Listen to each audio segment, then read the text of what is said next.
पसीने वाली बहू। हाय रब्बा, अरे नास पीटी, पसीने बहा बहा के पूरे घर में पसीने की बाढ़ को बुलावा दिया है तूने। अरे तो मैं क्या करूं माँ जी, आप ही बताओ। अरे भगवान से गुहार लगाओ के उठा ले मुझे। ये कहानी है अक्षरा की, जिसे शादी के पहले से बहुत पसीना आता है, फिर चाहे वो गर्मी हो या बरसात हो या फिर ठंड हो, शादी तो जैसे तैसे हो जाती है। अक्षरा के पति रणवीर को ये बात पता नहीं होती कि अक्षरा को इतना ज्यादा पसीना आता है, और ना ही उसकी सास कौशल्या और ससुर ब्रिजमोहन को पता था। लेकिन वक्त के साथ साथ कुछ ही दिनों में अक्षरा के पसीने से सभी को काफी दिक्कत होने लगती है। तो चलिए होते हैं रूबरू इस पसीने वाली बहू से। बहू, अरे ओ अक्षरा बहू, कहाँ मर गई? क्या हुआ माँ जी, बोलिए। अक्षरा पसीने से लदी हुई थी और उससे बहुत ज्यादा गंदी बदबू आ रही थी, जिससे सभी अपने नाक पर हाथ रख लेते हैं। हाय रब्बा, इतनी गंदी बदबू तो गटर की भी नहीं आती। सीरियसली यार अक्षरा, तुम्हारे पसीने की बदबू दूर दूर तक आ रही है। तो मैं किसी बर्फीले इग्लू में बैठकर खाना नहीं बना रही हूँ। इतनी गर्मी है, 2 मिनट गैस के सामने खड़े रहो तो पूरा पसीने से नहा लेते हो आप। इतनी भयंकर गर्मी है, अगर इतनी प्रॉब्लम है तो लगा लो ना रसोई में भी एसी। हाँ हाँ लगा लेते हैं। वैसे भी तेरे मायके वालों ने हमें ट्रक भर के नोटों की गड्डी जो दी है, हैं? क्या बात करती है? मैं भी चूल्हा चौका कर चुकी हूँ, लेकिन इतना पसीना मुझे तो कभी नहीं आया। ऐसे ही एक दिन कौशल्या देखती है कि खाना बनाते समय अक्षरा के माथे का पसीना टपक कर कढ़ाई में गिर रहा है। हाय रब्बा, अरे करम जलियों की महारानी, ये देख, देखिए तेरे पसीने की टंकी का लीकेज बह के अब हमारे खाने में भी टपक रहा है। अब अपना खारा पानी तू नमक के तौर पर इस्तेमाल करेगी क्या हमारे खाने में? माँ जी, मैंने जानबूझकर नहीं किया है। और रही बात पसीने की टपकने की, तो इसी बहाने ये गट्टे की सब्जी ना और भी नमकीन और स्वादिष्ट हो जाएगी मेरे पसीने की मिलावट से। छी छी छी छी, मैं जा रही हूँ बाथरूम, क्योंकि मुझे तो तेरी बातों को सुनकर और ये खाना देखकर ही उल्टी आ रही है। आज तो कुछ नहीं पकाएगी। आज हम तीनों तुझे छोड़कर बसंत भोजनालय चले जाएंगे। तू अकेले ही चखते बैठ अपने पसीने से भरे हुए ये व्यंजन। अगले दिन जब रणवीर दफ्तर से घर आता है, तभी वो अपने कमरे में अक्षरा से कहता है, अक्षरा, कल बॉस की वाइफ का बर्थडे है, इसलिए उन्होंने हमें खास न्योता दिया है, तो तुम और मैं कल पार्टी में जाएंगे। मैं ब्लैक कोट पहनूंगा, तो तुम ब्लैक साड़ी पहन लो। ओके पति जी, और कोई आदेश? नहीं नहीं, आदेश नहीं, लेकिन एक रिक्वेस्ट है। वैसे तो पार्टी में एसी होगी, लेकिन फिर भी ना तुम पूरी परफ्यूम की बोतल को अपने ऊपर छिड़क के ही चलना। एक क्या, मैं तो कहता हूँ अब 5 चाय बोतल को छिड़क लो ना, क्योंकि अगर किसी ने तुम्हारे पसीने की बदबू को सूंघ लिया ना तो फालतू में सीन क्रिएट हो जाएगा वहां पर, ठीक है? मुंह टेढ़ा करके अक्षरा जवाब देती है, ठीक है, लगा लूंगी, खुश। अगले दिन पार्टी के लिए अक्षरा सच में 5 परफ्यूम की बोतल को अपने ऊपर छिड़क कर सच धज के रणवीर के साथ पार्टी में चली जाती है। पार्टी में एसी थी, इसलिए पहले के 15 से 20 मिनट तो कुछ भी नहीं हुआ, लेकिन उसके बाद से जो अक्षरा को पसीने छूटने शुरू हुए कि बस वो पसीने से भीग कर गीली होती ही जा रही थी, और उसकी बहुत गंदी बदबू भी आने लगी, जिसको सूंघकर पार्टी के गेस्ट आपस में बात करने लगे। अरे ये इतनी गंदी बदबू कहाँ से आ रही है? शायद किसी के जुराबों की गंदी बदबू है ये। जुराबे नहीं, मामला कुछ और ही है जनाब। इतनी बड़ी 5 स्टार पार्टी में पता नहीं कहाँ से घुस गया कोई गटर का कीड़ा। तभी रणवीर अक्षरा को धीरे से कहता है, तुम्हें कहो तो ना परफ्यूम, पाउडर और साबुन से 10 बार नहाना। लेकिन तुम्हें तो पता है ना कि मुझे पसीने छूटते ही हैं, चाहे कितना भी कुछ भी कर लूं। और उनकी ये बात बगल में खड़ी एक बूढ़ी औरत सुन लेती है और वो बवाल मचा देती है। अरे बाप रे, ये गंदी महक तो यहाँ से आ रही है।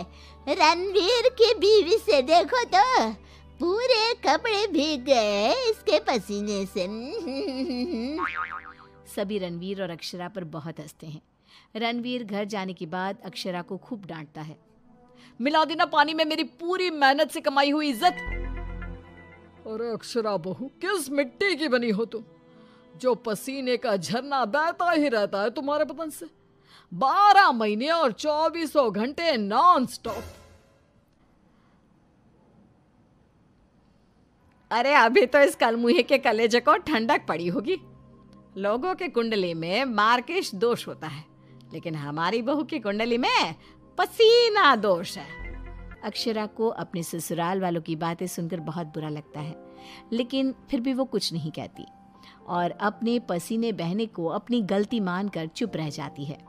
दिन बीतते जाते हैं, गर्मी का प्रकोप बढ़ते जाता है और अक्षरा के लिए गर्मी और भी बड़ी मुसीबत बन जाती है।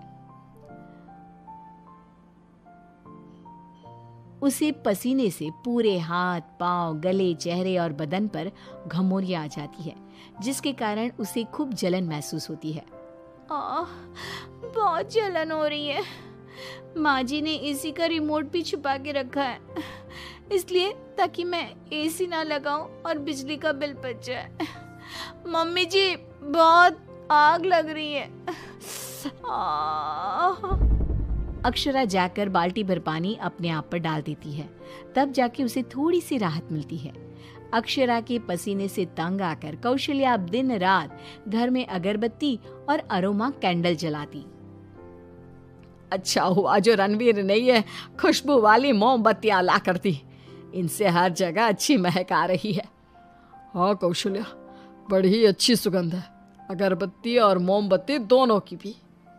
लेकिन तभी वहां पर बाजार से सामान लाकर पसीने से लदी हुई अक्षरा आ जाती है और उसके पूरे बदन से बदबू आ रही थी और बाल तो पूरे पसीने से भीग गए थे और फर्श पर पसीने की बूंदें भी टपक रही थी और ये बदबू इतनी तेज होती है कि मोमबत्ती और अगरबत्ती की महक को फेल कर देती है। हाय रब्बा, आ गई करम जली। इसके बदन के पसीने ने तो इतनी महंगी सुगंध वाली मोमबत्ती और अगरबत्ती के खुशबू के दांत भी इकट्ठे कर दिए। बाहर इतनी भीषण गर्मी है मम्मी जी, ऐसा लग रहा है मानो हम किसी ओवन में बंद हो गए हो और केक की तरह बेक हो रहे हो। उफ। दिन ब दिन अक्षरा का पसीना दुश्वार कर देता है सबका जीना। कभी वो सोते समय पूरे बेड के साथ साथ साइड में रखे हुए रणवीर की इम्पोर्टेंट फाइल्स को अपने पसीने से भिगा देती, तो कभी वो गर्मी से अपने बालों में हुए जुओं को गलती से खाने में मिला देती। हाय रब्बा, आज तो हद ही हो गई, खाने में जुए। अक्षरा बस बहुत हुआ, अब और नहीं। अब तुम सीधा अपना बैग पैक करो और अपने मायके शिफ्ट हो जाओ। बिल्कुल सही कह रहा है रणवीर, हमें नहीं चाहिए ऐसी पसीने वाली बहू। अक्षरा रोने लगती है और कहती है, ठीक है, मैं चली जाती हूँ, फिर कभी इस घर की दहलीज पार नहीं करूंगी, बाय। अक्षरा रोंदी सूरत लिए घर से निकल जाती है। शाम में जब रणवीर अक्षरा के मायके फोन लगाता है, तब उसे पता चलता है कि अक्षरा तो अब तक घर गई ही नहीं। इस बात को सुनकर रणवीर, कौशल्या और ब्रिज मोहन तीनों डर जाते हैं और चिंताग्रस्त हो जाते हैं। हायो रब्बा, अब कहाँ ढूंढे हम अक्षरा बहू को। मुझे एक जगह पता है मम्मी, जब भी अक्षरा का मूड ऑफ होता है तो वो वहीं पर जाकर बैठती है। रणवीर, कौशल्या और ब्रिज मोहन तीनों एक नदी के किनारे जाते हैं, जहां रात के अंधेरे में अक्षरा नदी की साइड की बेंच पर बैठे हुए बिलख बिलख कर रो रही थी। रणवीर तुरंत जाकर अक्षरा के गले लग जाता है और उससे तीनों माफी मांगते हैं। अक्षरा, हमें माफ कर दो, तुम्हें पसीना आना नेचुरल है, लेकिन तुम जानबूझकर नहीं करती हो ये, और हमने तुम्हें गुस्से में क्या क्या नहीं कहा। हाँ अक्षरा बहू, प्लीज माफ कर दे बेटा। तेरे इस पसीने को ना मैं यूं मिनटों में चुटकी बजाकर आयुर्वेदिक और घरेलू उपायों से भगा दूंगी, तू देखना बेटा। हाँ, और अगर उससे भी ना होए तो मेरे पहचान में मेरा एक डॉक्टर दोस्त है, तुम्हारे इस पसीने की तकलीफ का हम सब मिलकर डट कर सामना करेंगे। Thank you. देर से ही सही आप लोगों को मेरा दर्द समझ में तो आया। मैं बहुत लकी हूँ कि मुझे आप जैसे ससुराल वाले मिले। इस तरह ससुराल वाले आयुर्वेदिक उपायों से अक्षरा के पसीने की तकलीफ को मिटा देते हैं और अब उसे मामूली पसीना ही आता है और वो एक सुखी और चैन भरी जिंदगी बिताने लगती है।